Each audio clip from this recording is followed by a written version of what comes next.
Halo para siswa sekalian, bertemu lagi di pelajaran fisika dengan topik fluida statis, hukum utama hidrostatika. Ya, sebelumnya kita sudah belajar tentang pendahuluan fluida statis.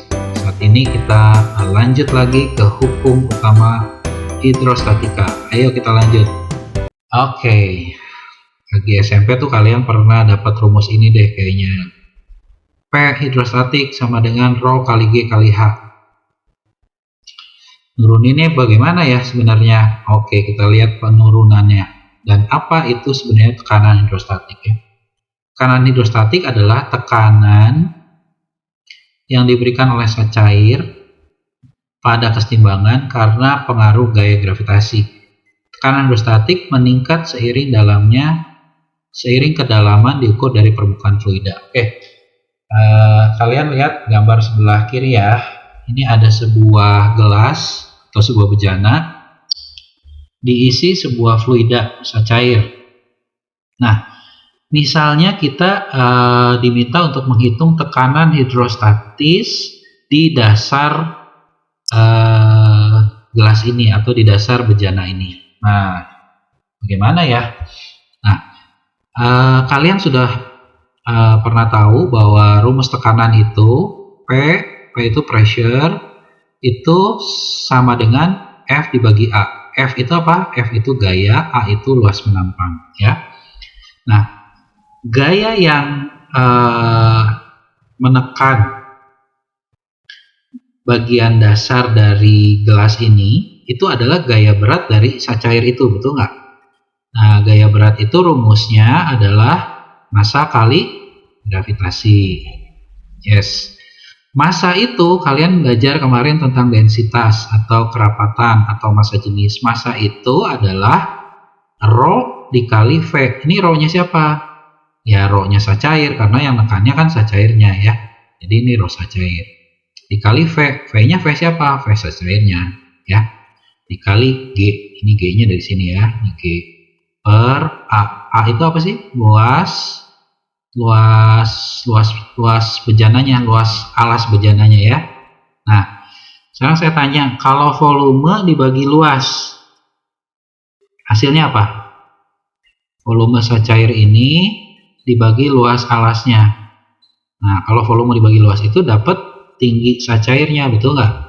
Kan volume itu luas alas kali tinggi. Nah, jadi kalau volume bagi alasnya kita ganti dengan tinggi, rumusnya jadi begini tuh. P sama dengan rho kali G kali H. Nah, inilah rumus yang kalian dapat lagi jenjang SMP. Nah, cara penurunannya itu sebenarnya seperti itu. Jadi, tekanan hidrostatis itu sama dengan rho fluida dikali G gravitasi dikali H, di mana H-nya itu adalah kedalaman dari fluida. Dihitungnya dari mana? Dari permukaan. Ya. Oke, kita lanjut. Nah, ini ya. Tekanan hidrostatik itu dihitungnya oleh ketinggian zat cair ya. Tidak ditentukan oleh bentuk bejananya. Kita lihat ada 3 jenis bejana tuh. Yang satu seperti kerucut terbalik ya, yang satu tabung, yang ini kerucut ya. Kemudian dihitung tekanan hidrostatis di dasar bejananya. Kalian lihat tuh alat ukurnya, ini dan ini menunjukkan angka yang sama ya, menunjukkan angka yang sama, padahal jenis bejananya beda-beda, tapi kok bisa menunjukkan angka yang sama ya? Karena seperti tadi saya telah sampaikan, tekanan hidrostatis itu rumusnya apa? Rho dikali G dikali H. Jadi yang pengaruhnya itu adalah H-nya atau ketinggian fluidanya. Nah, ini ketinggian fluidanya semua sama. Jadi tekanan hidrostatisnya juga semua sama. Tidak dipengaruhi oleh bentuk dari bejananya. Ya. Oke. Lanjut, tuh lihat sekarang bejananya bentuknya beda-beda juga Ini ada yang lurus, ini ada yang terbalik, begitu ya. Kayak kerucut terbalik, ini kerucut, ya. Ini belok. Nah, kalau kita kasih nama ini misalnya titik 1, ini titik 2, titik 3, titik 4, titik 5. Kira-kira menurut kalian tekanannya di titik 1, titik 2, titik 3, titik 4, titik 5 bagaimana? Tadi saya udah terangkan. Kalau tinggi fluidanya itu dari permukaannya sama, maka tekanannya pasti akan sama, ya, atau P1 sama dengan P2, sama dengan P3, sama dengan P4, sama dengan P5. Inilah yang disebut sebagai hukum utama hidrostatik. Tekanan hidrostatik pada sembarang titik yang terletak pada suatu bidang datar di dalam satu jenis cair yang sama, yang diam besarnya adalah sama. Jadi kalau kalian tarik garis datar gini ya, kedalamannya sama, apapun bentuk bejananya, maka tekanannya akan sama. Itu namanya hukum utama hidrostatik. Oke, sekarang belajar tentang tekanan mutlak. Nah, tekanan mutlak itu adalah tekanan hasil penjumlahan antara tekanan hidrostatik, ya, tekanan oleh fluida, dan tekanan oleh udara. Jadi di sini kan udara nih, ini ada bejana misalnya ya, di sisa cair. Kalian diminta ngitung tekanan total di dasar bejana. Yang neken dasar bejana apa aja sih? Yang neken dasar bejana itu adalah tekanan hidrostatik oleh fluidanya, plus tekanan udara di atas fluida, di atas cair, ya. Tekanan udara tuh biasanya lambangnya PO. Kalau hidrostatik, tekanan hidrostatik biasanya lambangnya PH. Jadi kalau ngitung tekanan total itu adalah tekanan hidrostatik ditambah tekanan udara, ya. Secara matematis dapat ditulis dengan persamaan P itu tekanan mutlak adalah tekanan udara ditambah tekanan hidrostatik. Oke, kita lihat aplikasinya.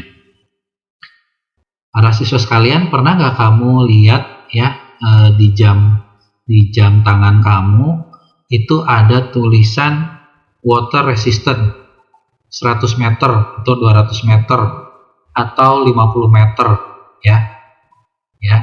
Itu biasanya kalau jam tangannya water resistant ada tulisannya seperti itu.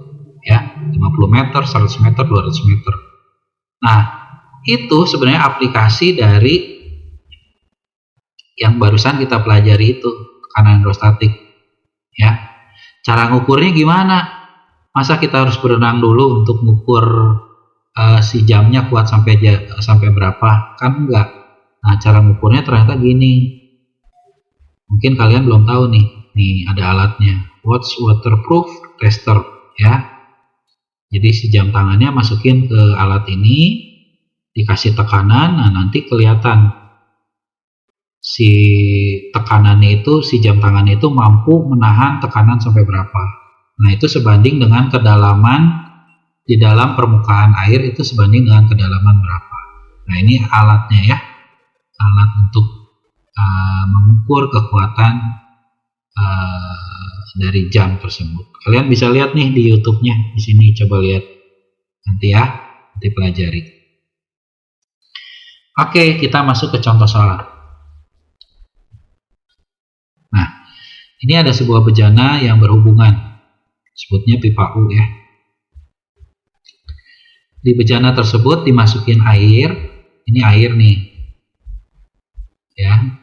Kemudian campur sama minyak, masukin minyak, ini yang warna coklat krem, ini minyak ya.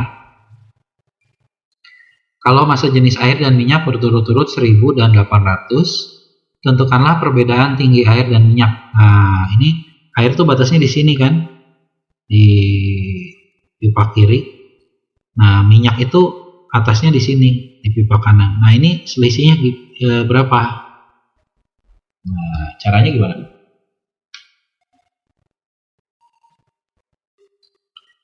Caranya gimana? Caranya gini. Ya, kita lihat, kita tarik dulu garis lurus di sini ya. Ya. Menurut hukum utama hidrostatik di sebuah garis lurus, ya, itu tekanan hidrostatiknya harus sama, dihitung dari permukaan. Ya. Jadi tekanan hidrostatik di titik 1 sama tekanan hidrostatik di titik 2 itu harus sama besarnya. Nah, kalau yang titik 1 yang nekannya itu air, betul nggak? Kalau yang titik 2 yang nekannya itu minyak. Ya, jadi hati-hati, sekali lagi, titik 1 yang nekannya air, yang titik 2 itu yang nekannya minyak. Nah, tekanan titik 1 sama titik 2 harus sama. Nah, tekanannya pakai rumus apa? Tekanannya kita udah belajar tekanan hidrostatik kan, Rho kali G kali H. Jadi P1 sama dengan P2, ya. Kemudian P-nya kita pakai rumus Rho GH. Nah, hati-hati, yang titik 1 itu fluidanya sama yang di titik 2 beda. Ini Rho 1 sama Rho 2 beda ya. Kalau Rho 1 ini fluida yang nekannya air, kalau Rho 2 itu fluida yang nekannya minyak. Jadi beda, hati-hati. Ya. Oke, kalau kita masukin angkanya, Rho 1-nya 1000 ya, masih jenis air 1000. Gravitasi 10, tingginya berapa dari permukaan? 8 ya, spin 8. Rho 2 isinya minyak. Minyak berapa? 800. G 10. H2-nya kita belum tahu ya. Nah, dari sini kita bisa hitung H2-nya kan? Nah, kalau kita hitung H2-nya itu nanti dapat 10 cm. Ini dalam senti ya. Apa-apa. Ya, karena kecoret nanti. H2-nya dapat 10 cm. Nah, kalau ini 10 cm, ini 8 cm, berarti ininya berapa? Delta H-nya. Bisa dihitung. Delta H-nya itu adalah 10 cm kurangi 8 cm. Ini tarik garis lurus tuh. Set. Ketemulah delta H-nya adalah 2 cm. Ngerti ya? Sip. Lanjut, contoh soal yang kedua. Oke. Ini ada sebuah kapal selam. Kapal selam ini berada di kedalaman 50 meter di bawah permukaan laut. Bila diketahui masalah jenis air laut sekian dan tekanan udara di atas permukaan air laut sekian, berapa tekanan total? Tadi tekanan total rumusnya apa? Tekanan total adalah tekanan hidrostatik ditambah tekanan udara. Tekanan hidrostatiknya Rho GH, tekanan udaranya PO. PO-nya kamu masukin 10/5. Tekanan hidrostatiknya Rho GH, Rho air lautnya 1,03 kali 10/3, gravitasi 10, kedalamannya 50. Ya udah, tinggal dihitung aja. Tuh, ketemu tekanan totalnya sekian. Ya. Oke, anak-anak. Mahasiswa sekalian, kita udah belajar tentang tekanan hidrostatik, bagaimana cara menurunkannya, dari mana dapatnya. Kemudian kita juga udah tahu tekanan hidrostatik itu ditentukan oleh massa jenis cair, gravitasi, dan kedalaman. Ya. Kemudian kita sudah belajar juga tekanan total. Apa itu tekanan total? Tekanan total adalah tekanan hidrostatik ditambah tekanan udara. Setelah ini kita akan belajar hukum fluidostatis yang berikutnya, itu hukum Pascal. Oke, saat ini sampai sini dulu. Kalian pelajari lagi. Semoga mengerti. Kalau nggak mengerti, tanya lagi ke gurunya. Oke, sampai jumpa di subtopik berikutnya. Bye.